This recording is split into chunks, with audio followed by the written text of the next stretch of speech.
the sweetest fig.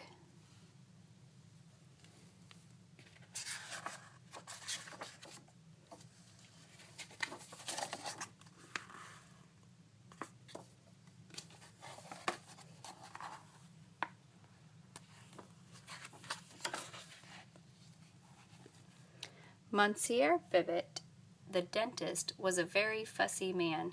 He kept his small apartment as neat and clean as his office. If his dog Marcel jumped on the furniture, Bibbit was sure to teach him a lesson. Except on Bastille Day, the poor animal was not even allowed to bark.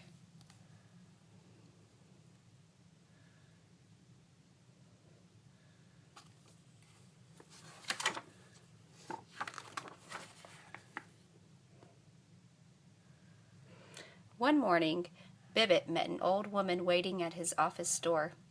She had a toothache and begged the dentist to help. "But you have no appointment," he told her. The woman moaned. Bibbit looked at his watch. Perhaps there was time to make a few extra francs. He took her inside and looked in her mouth. "This tooth must come out," he said with a smile. When he was done, the dentist said, "I will give you some pills to kill the pain."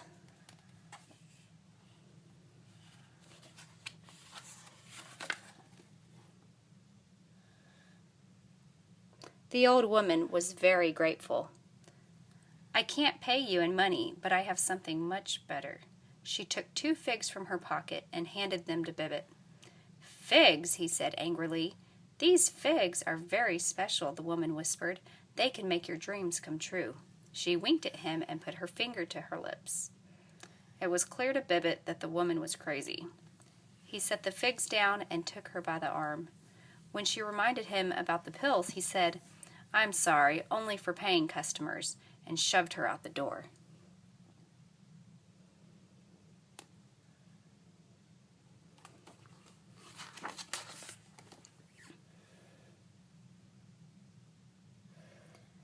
That evening, Bibbit took his little dog to the park. Poor Marcel loved to sniff the tree trunks and bushes, but whenever he stopped, Bibbit would pull sharply on the leash. Just before going to bed, the dentist had a small snack. He sat at his dining room table and ate one of the figs the old woman had given him. It was delicious, possibly the finest, sweetest fig he'd ever had.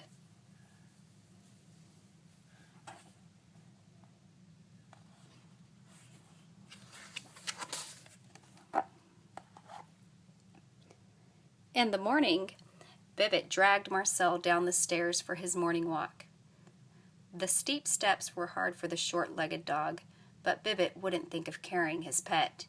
He hated to get Marcel's white hairs on his beautiful blue suit.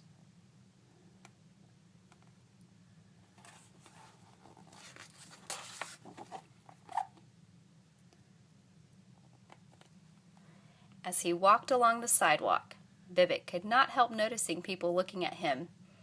"They are admiring my suit," he thought. But when Bibbit saw his reflection in the window of a cafe, he stopped in horror. He was dressed only in his underwear.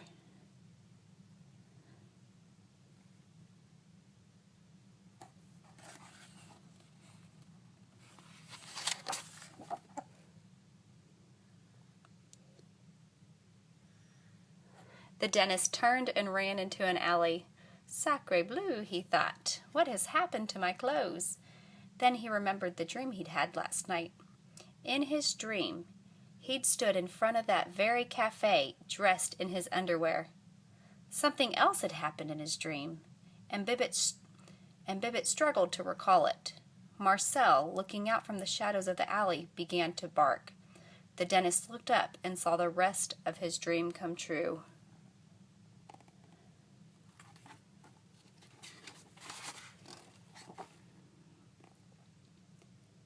No one noticed Bibbit as he ran home in his underwear. All the eyes of Paris were fixed on the Eiffel Tower, which slowly drooped over, as if it were made of soft rubber. Bibbit understood now that the old woman with the figs had told him the truth. He would not waste the second fig.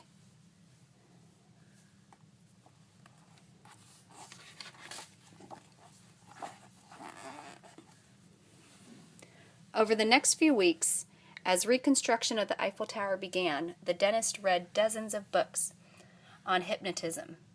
Each night before he went to sleep, he gazed into a mirror and whispered over and over, "Bibbit is the richest man on earth. Bibbit is the richest man on earth."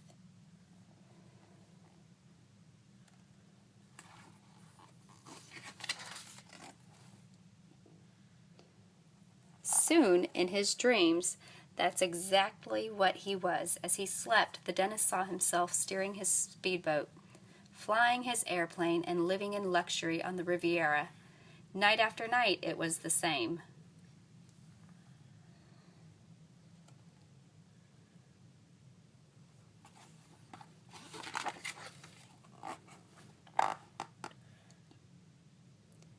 One evening, Bibbit took the second fig from his cupboard. It would not last forever. Tonight, he thought, is the night. He put the ripe fruit on a dish and set it on his table. Tomorrow he would wake up the richest man in the world. He looked down at Marcel and smiled. The little dog would not be coming along. In his dreams, Bibbit had Great Danes.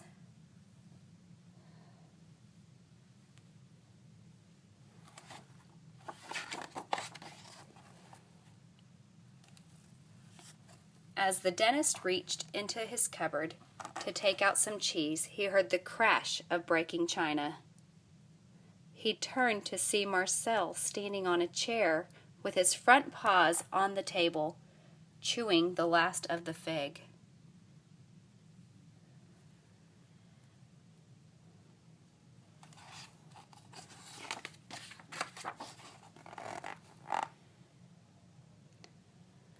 Bibbit was furious.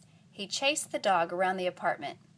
When Marcel ran beneath the bed, Bibbit yelled at him, "Tomorrow I'll teach you a lesson you'll never forget." Then the dentist, angry and heartbroken, went to sleep.